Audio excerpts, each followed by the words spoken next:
sentiste en un espacio de tu imaginación,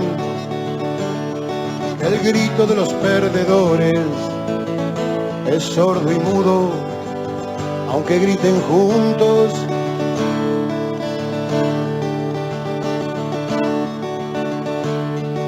¿Alguna vez sentiste mucha gente tener quebradas sus fuerzas o alzar del suelo el poema que guardaba en un rincón de su inocencia? Déjate atravesar por la realidad y que ella grite en tu cabeza, porque es muy malo dejar pasar por un costado a la historia esta, porque es muy malo dejar pasar por un costado a la historia esta. Buenas tardes a todas, a todos y todes. Bienvenidos a un nuevo programa de la historia esta. Un programa en el que buscamos rescatar la historia como una forma de pensar el presente en el que vivimos y en base a esto poder actuar. La semana pasada se conmemoró una fecha muy importante, al mismo tiempo bisagra para nuestro país. El 23 de septiembre de 1947 se promulgó la Ley 13.010, mediante la cual se habilitaba el voto a las mujeres en la Argentina. Esta ley llegaba como una forma de ampliar derechos a una mitad de la población que hasta el momento carecía de cuestiones tan elementales que pensaríamos hoy, como el mismo derecho a elegir sus representantes. Asociada a aquel logro de las mujeres, sería asimilada también la figura de Eva Perón, casi como autora material e intelectual de este avance, aunque sin embargo pocas veces se habla del camino previo recorrido para llegar a este triunfo que estuvo repleto de dificultades y desafíos, y que trascienden y exceden a una única figura.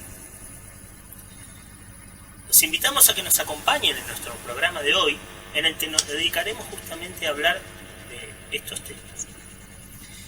Y para esto tendremos el gusto de estar entrevistando a una de las voces, creo yo, más calificadas de la región. Si hablamos de la Magíster Eda Crespo, quien es docente e investigadora de la Universidad Nacional de la Patagonia, San Juan Bosco, y de la UMPA, ¿sí?, la Universidad Nacional de la Patagonia Austral también, y que se ha especializado en la cuestión de mujeres y género en Comodoro Rivadavia y en la Patagonia en general, con quien vamos a estar hablando en unos minutos.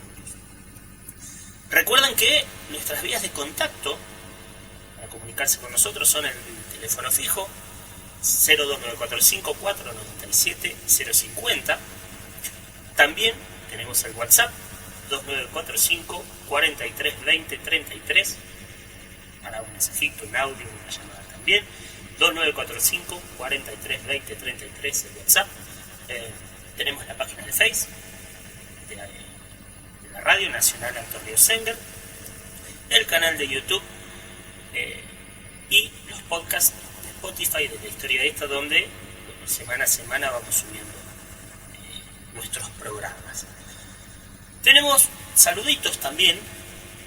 En nuestro programa de hoy le vamos a mandar un saludo a la amiga Lara, que está en Sarmiento trabajando arduamente para armarnos un logo para nuestra biblioteca popular Enrique Perea, que próximamente tendremos novedades de la biblioteca y si todo sale bien de la Feria del Libro también. Recordemos que Lara es la autora del logo de nuestro programa, así que desde acá le mandamos un fuerte abrazo. Estuvo con algunos problemitas de salud, pero ya anda mejor, así que desde acá van todas nuestras fuerzas. También un saludo a Ray, que nos escucha desde Córdoba, y y que bueno, viene atravesando largas jornadas laborales luchando contra este virus que nos tiene tan preocupados y alarmados a todos y a todas, así que bueno, también desde acá mucha fuerza le mandamos hasta Córdoba para la ex vecina. Tenemos saluditos también para Manu, que nos dijo que hoy se iba a estar preparando el mate a las 5, ahora a las 17, para escuchar el programa en la casa. No sé si será así, si estará atenta, pero bueno, igual le mandamos un saludito a ella y a todas las que están escuchando por esa casa repleta de niñas y mujeres. Así que va un saludo también para allá. Y un saludito más también, un saludo especial para la amiga Bianca, que nos acercó y nos facilitó muchos de los temas que escucharemos en el programa de hoy, así que para ella también un fuerte saludo, una compañera que viene trabajando mucho la cuestión de género en nuestra localidad, desde la formación por un lado y la acción por el otro, así que doble esfuerzo y doble mérito para la amiga Bianca, que le mandamos un saludo. Vamos, señor operador, con nuestro primer tema de la tarde y comenzamos con nuestro programa.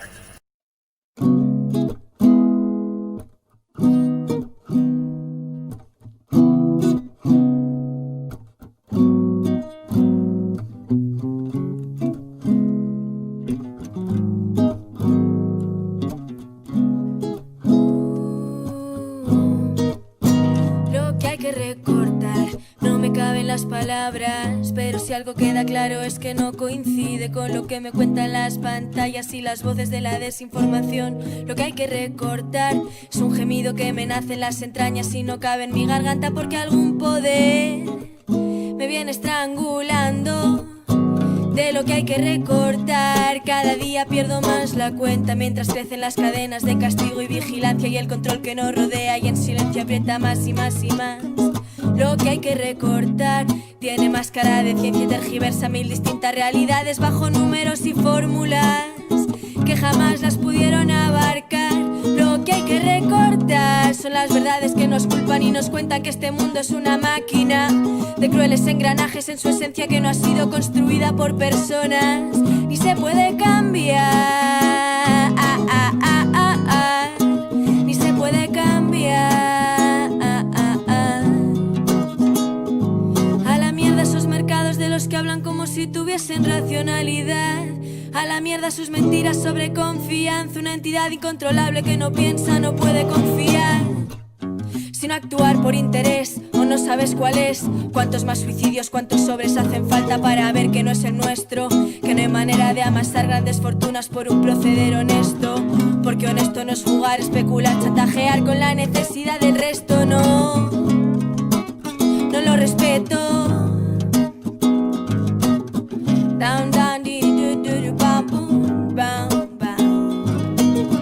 Down, down, di, do, do, do, body, down, bam. Bam, bam, bam, bam, yeah. Bam, yeah, yeah. Do, do, do, do, do, do, do, do, do, do, do, do, do.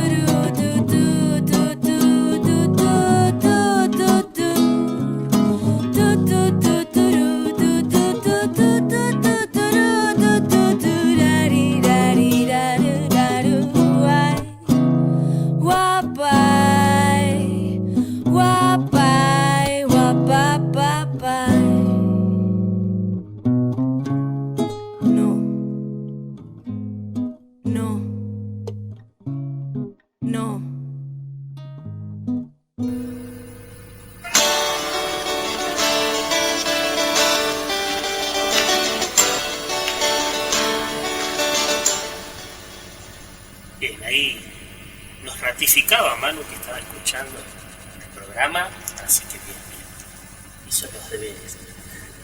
Bueno, arrancamos así con nuestro programa. Bueno, pensar el lugar de las mujeres en las sociedades modernas resulta un tema nada sencillo de abordar y quizás hay múltiples motivos, ¿no? Uno de ellos tiene que ver con el rol marginal que se le otorgó en una escala creciente desde hace innumerables siglos, confinando el lugar de la mujer al ámbito doméstico y al cuidado de los hijos, podríamos pensar, al tiempo que se la excluía de los espacios de discusión política y el ámbito público también. Pero otra dificultad también se presenta a la hora de pensar cómo la historiografía misma ha sido parte de esto, invisibilizando o quitando relevancia a su accionar en términos históricos, ¿no? De esta manera, bueno, los relatos históricos que solemos encontrar en la historia, sobre todo en lo que a veces denominamos como la historia oficial o la historia de bronce, hacen referencia a una historia preeminentemente masculina y carente de mujeres a la hora de fijar trascendencia, podemos decir. Y, bueno, cuando las encontramos, parece ser siempre en términos de apéndices de un hombre, ¿sí? Así, bueno, el rol suele reducirse a ser la madre de, la hija de, o la esposa de, supeditando su lugar prácticamente a ser unas meras acompañantes. Es así como decimos que no resulta sencillo encontrar una vasta obra que visibilice el lugar preponderante y central que las mujeres tuvieron y tienen en los diversos procesos sociales. Sin embargo, esto es algo que paulatinamente va cambiando fruto del esfuerzo de una gran cantidad de investigadoras que buscan, podemos decir, echar luz sobre los distintos procesos históricos y traer a la escena central el rol, como decimos, innegable de las mujeres. Así, hoy podemos contar con nuevas herramientas para pensar de manera más amplia nuestro pasado como herramienta también para actuar sobre el presente, como decimos siempre desde este programa. Luchas de las mujeres encontramos en toda época y en todo lugar, ¿sí? Sin embargo, estas luchas no fueron siempre iguales y se piensan en términos de diversas oleadas, se suele decir comúnmente, diversas oleadas, diversas olas. Como una forma podemos pensar de esquematizar algunas similitudes y diferencias también entre las mismas. La primera ola, de estas que podemos hablar, del feminismo, nace en el siglo XVIII frente a lo que era el inicio de la Revolución Francesa y aquel proceso tan importante conocido como la Ilustración también. Un poco el principal objetivo de la Revolución Francesa consistía en conseguir los principios de libertad, igualdad y fraternidad.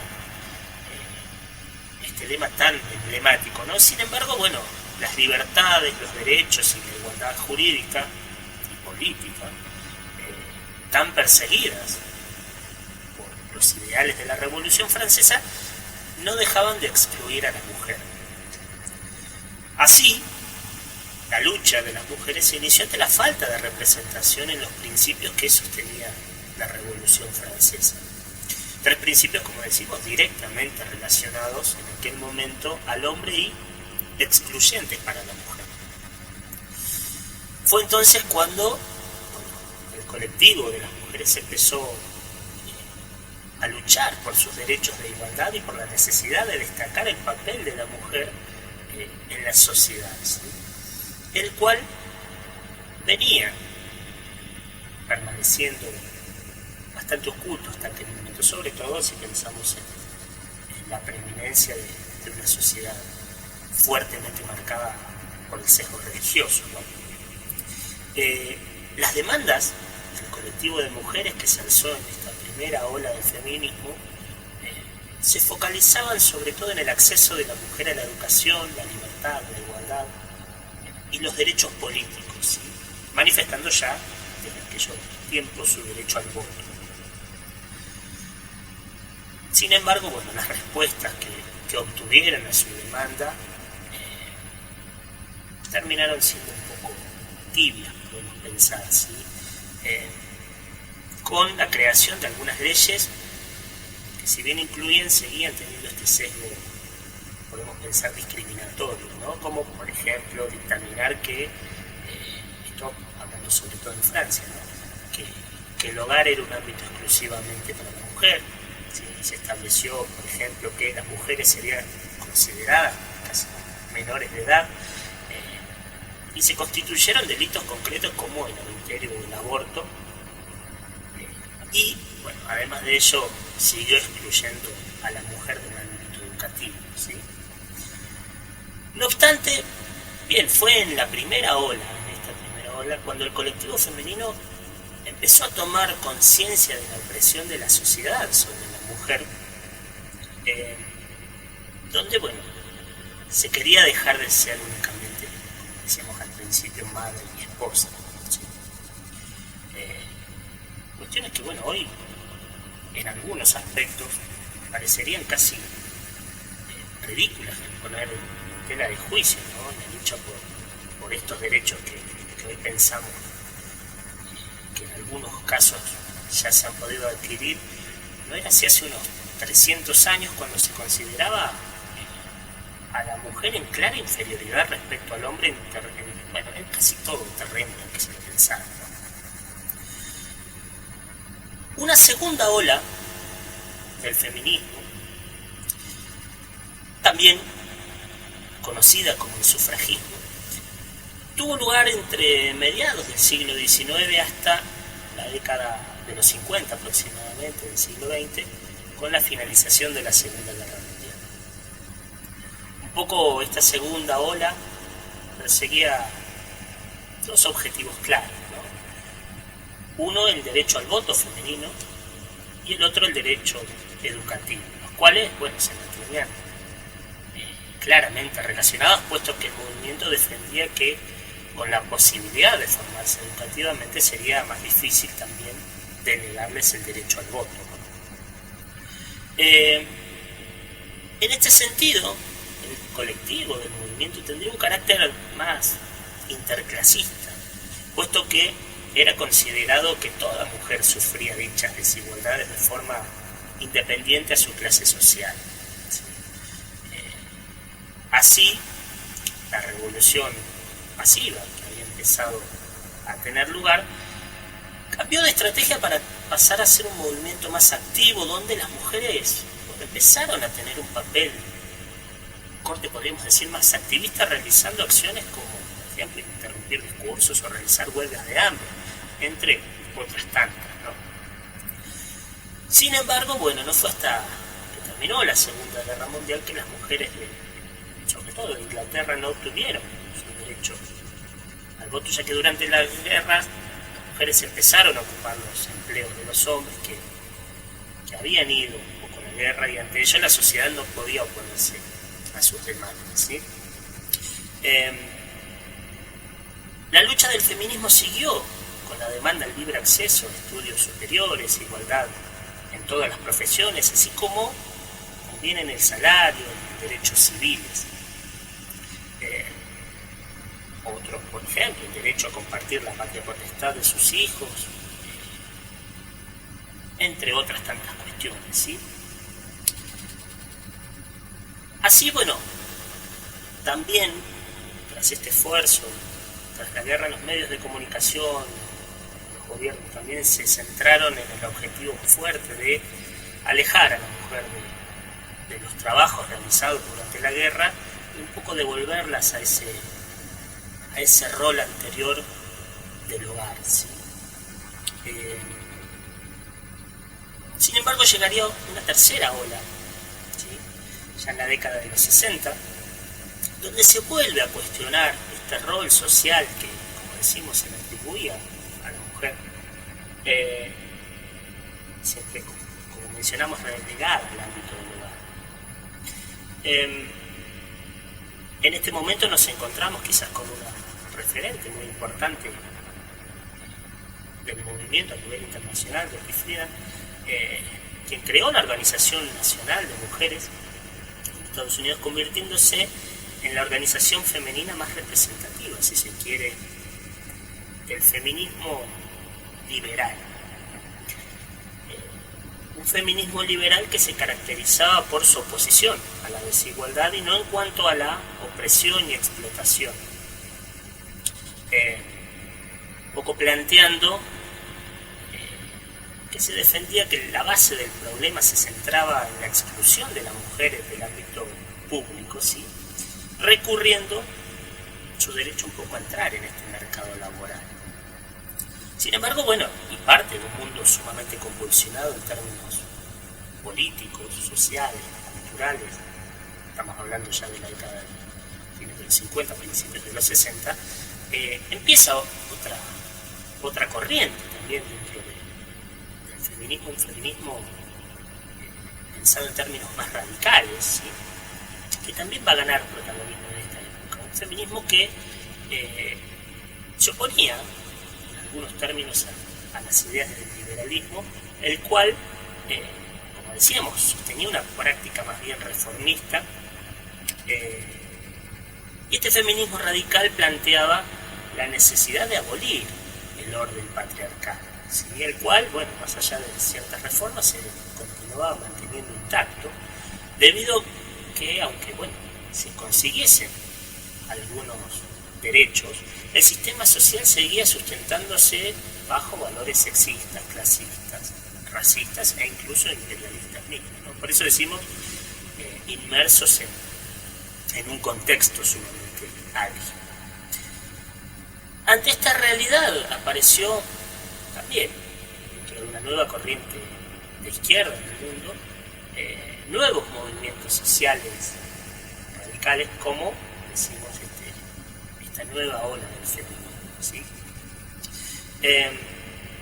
Si se quiere, una de las primeras propuestas de este movimiento sostuvo obviamente la liberación de la mujer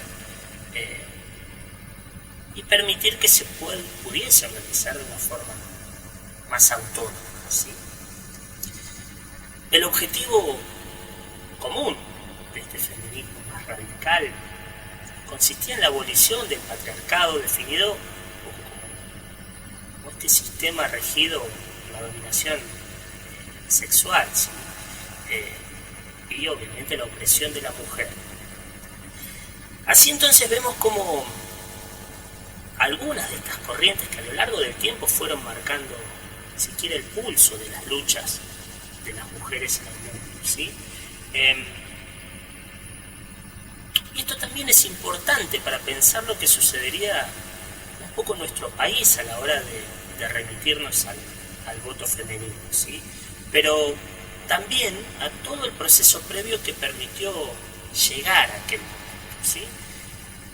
Vamos a un breve corte y ya nos meteremos de lleno de la mano de nuestra invitada del día de la fecha, ¿sí?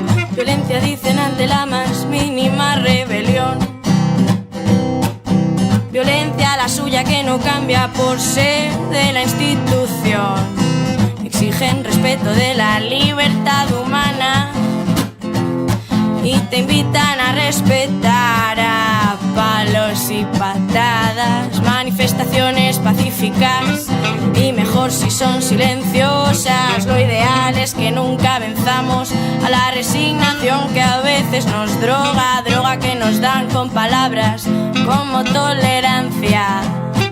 Que tolere quien no comprenda que aquí sentimos demasiada rabia para construir. Nos armamos sobre sus ruinas, la dignidad nos guía, su represión nuestro pan de cada día. Lo que no te mata te hace más fuerte. Claro que a veces se les va la mano y ocurre algún accidente. No vamos a respetar vuestra ley de la selva.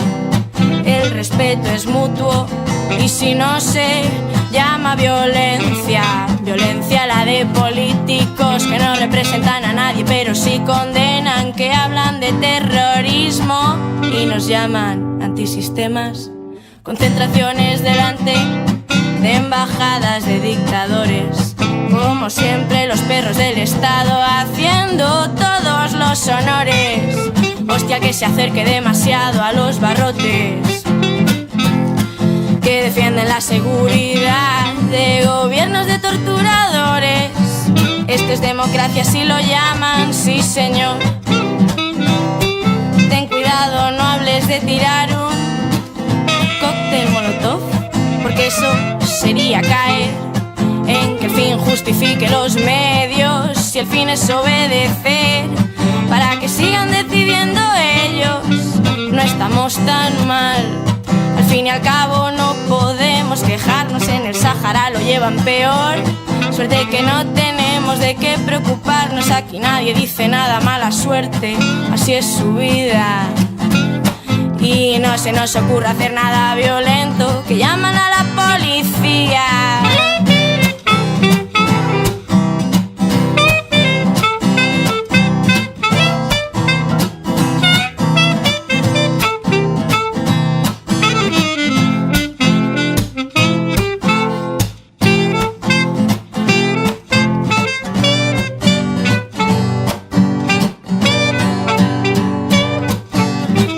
Dicen ante la más mínima rebelión.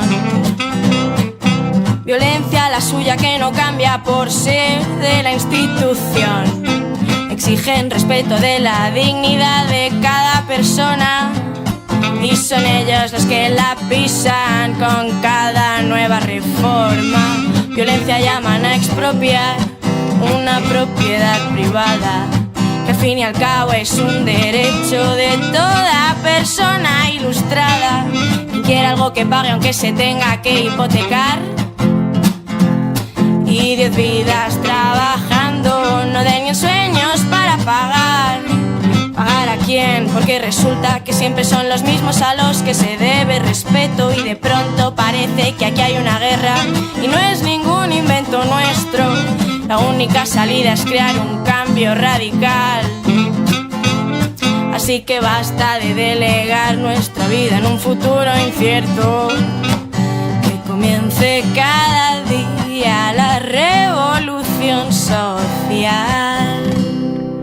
Bueno, estamos en comunicación telefónica con la magíster Eda Crespo, seguramente una de las voces más autorizadas en la Patagonia desde hace ya varios años para hablarnos de este tema, al tiempo que tuve la suerte de que sea mi profesora en tiempos de estudiantes. Así que bueno, bienvenida Eda y gracias por hacerte un tiempito para estar con nosotros. Bueno, muchas gracias por la bienvenida, bueno, y un placer participar del programa, y que bueno, mis exalumnos que me recuerdan y hoy colegas me hayan invitado a participar del mismo. Es un placer. Bueno, muchas gracias Eda. Bueno, no sé si nos podías estar escuchando recién, un poco estábamos tratando de conmemorar en el día de hoy una nueva fecha que se cumplió la semana pasada, referida a la promulgación del voto femenino, y en base a eso charlando un poco sobre las distintas luchas de las mujeres a lo largo de la historia, ¿no? Y en ese sentido, bueno, la promulgación del voto en nuestro país, pensarlo también como no un hecho aislado ni repentino, ¿no? Y en base a eso, ¿podrías comentar quizás cuáles son algunos de los antecedentes a este momento en nuestro país? Bien, bueno, primero me parece muy relevante que el hecho de recordar el 23 de septiembre de 1947 se volvió en los últimos tiempos una conmemoración que no pasa desapercibida, independientemente de que se recuerde un año y un día específico, ¿no?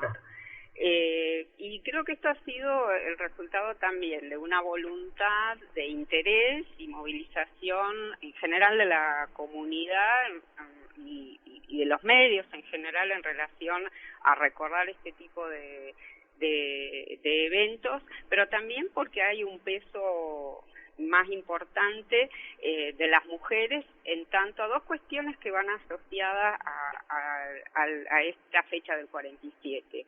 Es decir, el momento en que las mujeres van a poder votar, es decir, van a ser electoras, y un elemento que es menos pensado, que es el de la representación femenina. Es decir, la ley va a sancionar derechos de las mujeres hacia uno y otro lado, pero en general lo que más se recuerda es la posibilidad de votar de parte de las mujeres y menos las veces que las mujeres van a ser representantes, digo, como legisladoras o en todo caso vicepresidentas o presidentas. Sobre esta cuestión voy a volver. La Argentina tiene una larga tradición de mujeres movilizadas y de varones movilizados para reclamar por los derechos políticos femeninos. Y esto viene ya desde principios del siglo XX. En general fueron las socialistas quienes se movilizaron cerca de 1902 para reclamar por ese tipo de derechos, aun cuando no estaban inscritas dentro de la esfera de su propio partido político. En 1919, los integrantes del Partido Radical presentaron un proyecto, pero que no fue tratado. Y yo diría que una fecha que suele no recordarse y que fue muy relevante es la de 1932, en el que la Cámara de Diputados aprobó un proyecto de voto femenino con la mayoría, digamos, o sea, con el acuerdo de la mayoría de los partidos existentes en ese momento, incluso fue presentado por los sectores conservadores, y que cuando llega a la Cámara de Senadores fue demorada 18 años en su tratamiento porque Senadores sostuvo que no había presupuesto para que se implementara. Claro.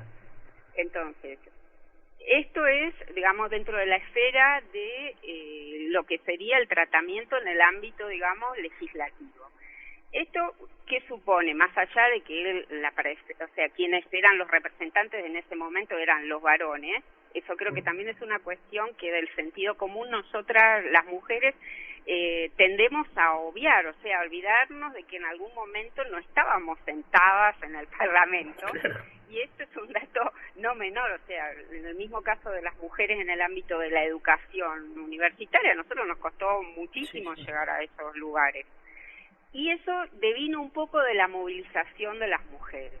Entonces, digo, para que se llegara al tratamiento en las cámaras, esto fue el resultado también de las movilizaciones de las mujeres en relación a demandas que no fueron solamente de derechos políticos, sino que en general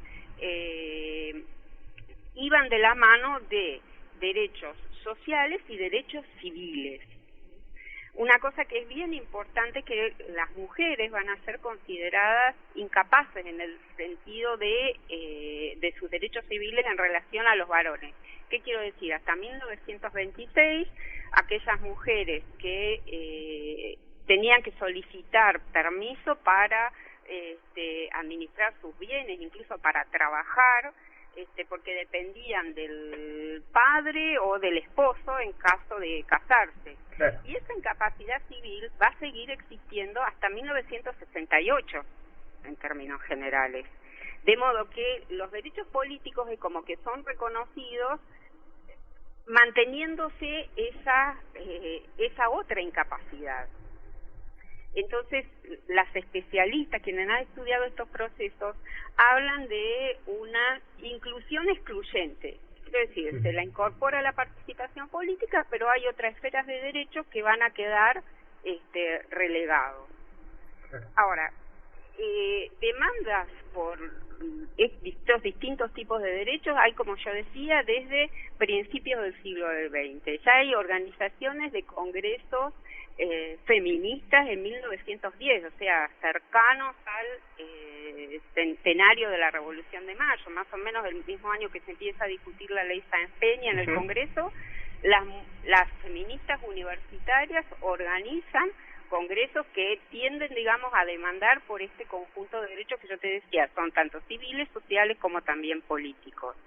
Claro. ¿Qué sucede? Que para 1932, que recién mencionaba, cuando se aprueba ese proyecto, se aprueban los derechos políticos femeninos, que después senadores no va a avalar, también había proyectos, por ejemplo, de divorcio vincular, que no van a ser tratados. Y menciono esto porque en general lo que ha desaparecido del escenario es que esas demandas provenían de distintos grupos de mujeres que a veces solían coincidir o no. Claro. Y hablando entonces, 50 años antes de que se promulgue en este caso la ley de divorcio, ¿no?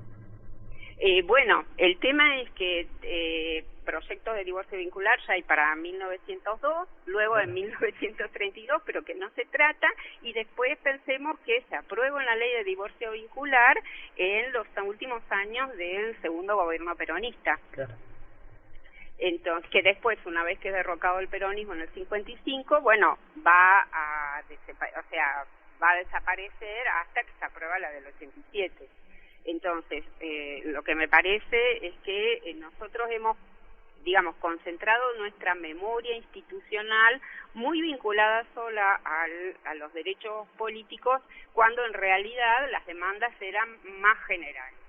La otra cuestión, después, digamos, de este fracaso en los 30, digamos, después de que los senadores, la Cámara de Senadores decide que no hay presupuesto, es que aparece nuevamente el proyecto de reconocimiento de derechos políticos en el momento en que Perón empieza a hacer una figura muy relevante dentro de lo que va a ser el gobierno posterior a junio de 1943.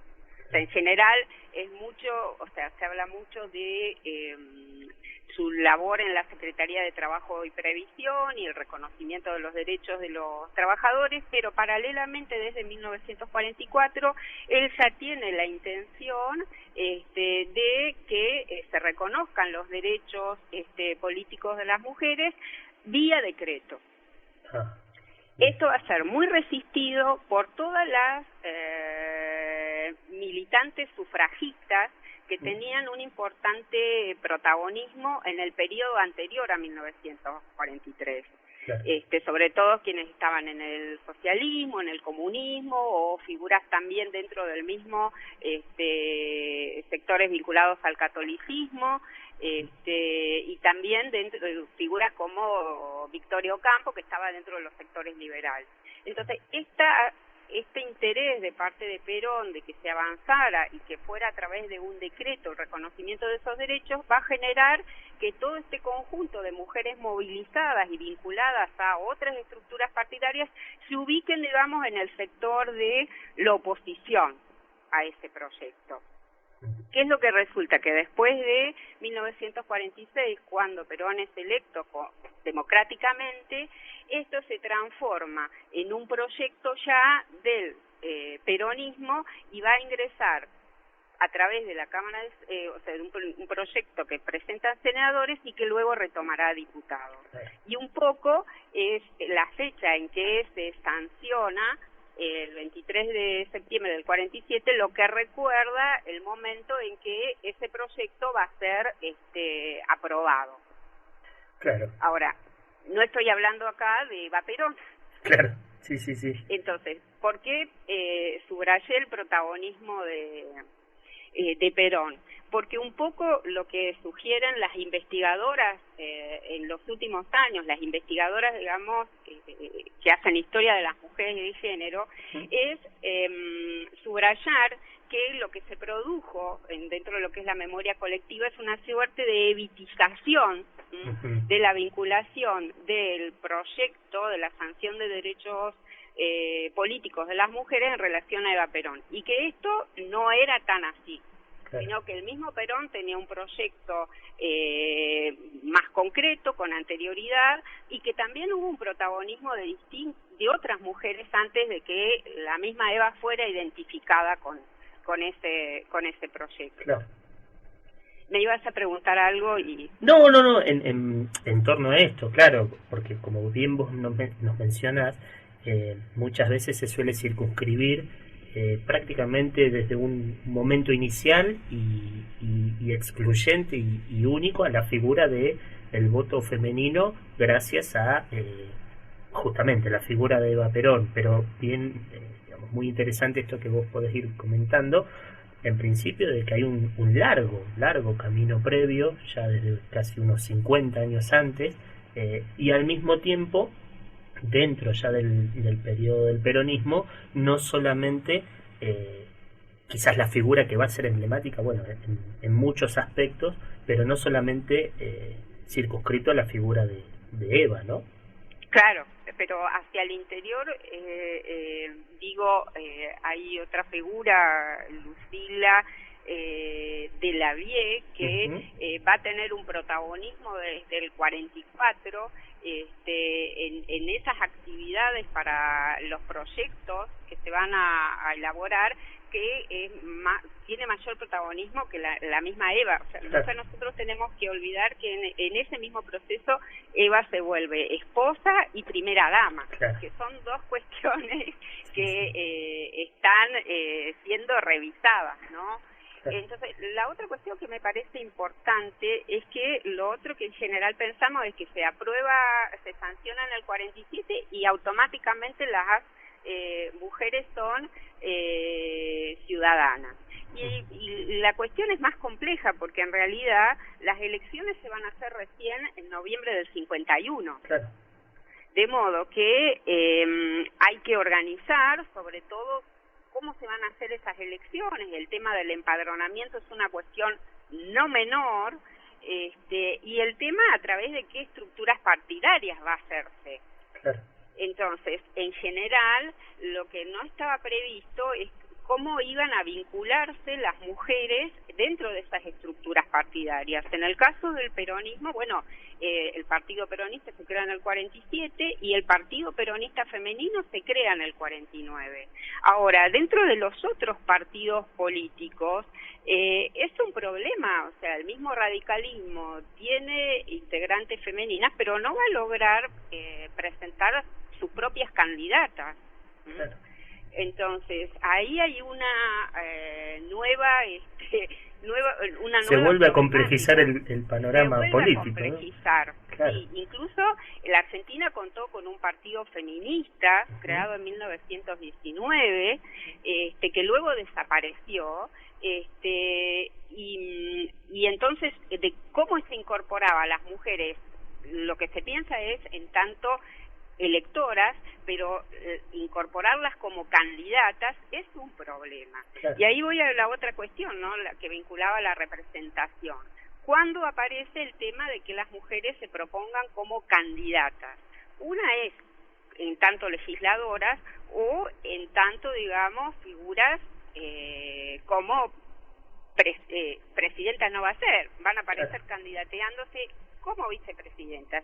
Y en general, bueno, también lo que está muy incorporado al sentido común es en el 52 la candidatura a la vicepresidencia de Eva Perón y su renunciamiento. Claro. Bueno, ahí hay toda una discusión respecto de si esto era un proyecto de la CGT, si era un proyecto de Eva, si era un proyecto de Perón, y que bueno, y que queda, digamos, como en un segundo plano, muy vinculado a la enfermedad de Eva y su posterior fallecimiento. Bueno, esto ha hecho que que se perdiera de vista de que hubo candidatas a la vicepresidencia de otros partidos políticos. En 1928 ya había habido una candidata a la vicepresidencia dentro del Partido Comunista Obrero. En 1952 también Alcira de la Peña se presenta como candidata a vicepresidenta dentro del Partido Comunista. De modo que eso hace que también, o sea, este protagonismo de Eva hace como que también se borren un poco otros protagonismos femeninos que, bueno, un poco la investigación de mis colegas ha hecho que fueran siendo reinscriptas, se en esta historia.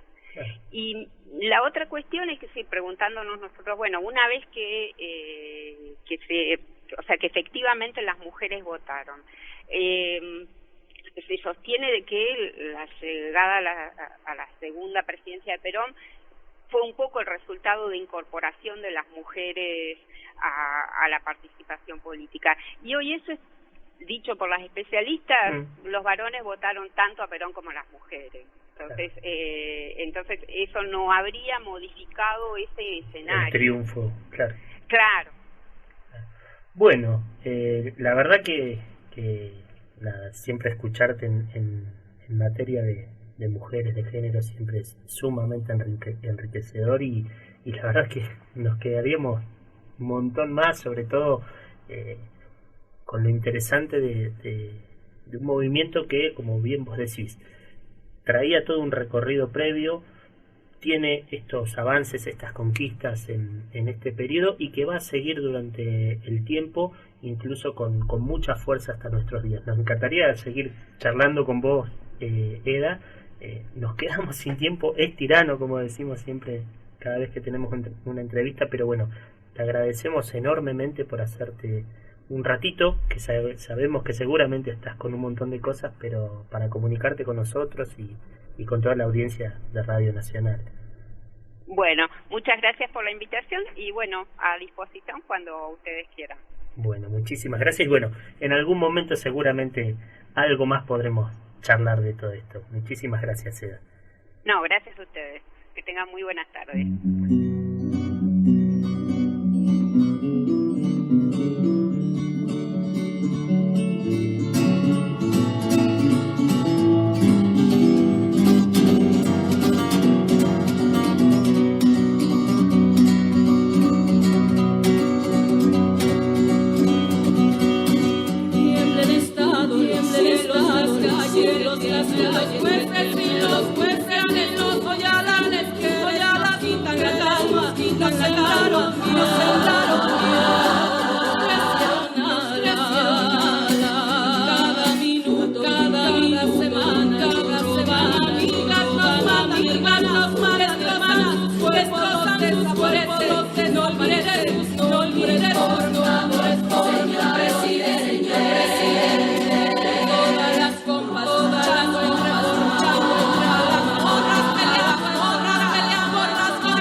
Telefónica, Eda Crespo, como decíamos, una de las investigadoras más importantes de mujeres y de género en toda la Patagonia, ¿sí? a quien agradecemos por hacerse un ratito con nosotros. Bien, Hoy somos testigos de un nuevo momento, ¿sí? En la historia. Probablemente una nueva oleada, podríamos decir, con nuevas luchas y reivindicaciones.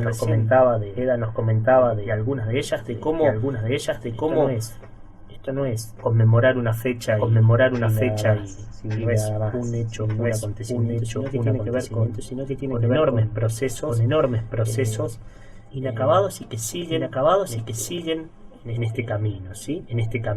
Esta cuarta ola del feminismo empieza después de la década de los 80 y se concentra, buenos días en la actualidad, donde el colectivo feminista reivindica la necesidad de nuevas luchas, debido a la continuidad del maltrato de género, los abusos, las violaciones, las diferencias aún existentes en el mundo laboral, e incluso también la desigualdad de las sentencias judiciales, ¿no?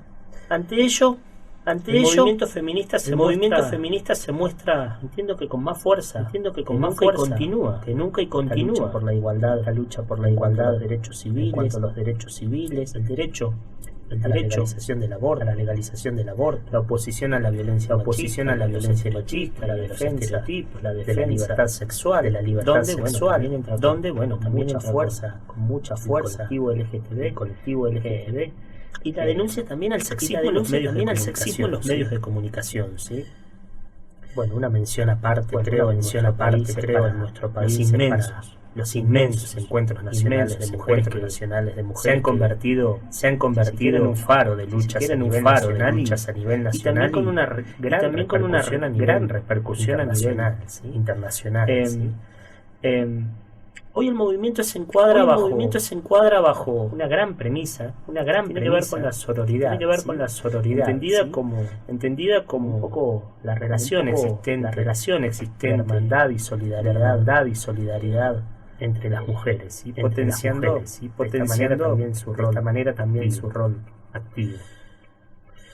Como en todo proceso histórico que nos es contemporáneo, desconocemos cuál será su desenlace y en qué devendrá esta nueva oleada. Sin embargo, entendemos desde este espacio un mundo más justo y equitativo debe ser una premisa inclaudicable para que cualquier lucha de género sea verdaderamente un logro como sociedad. Nos esperamos el próximo miércoles 05 para un nuevo programa de la historia por Radio Nacional, la radio. Hoy me levanto, otro día, siendo mujer, desayuno con otra muerta más, por la TV. Que supo, era fiestera, y su asesino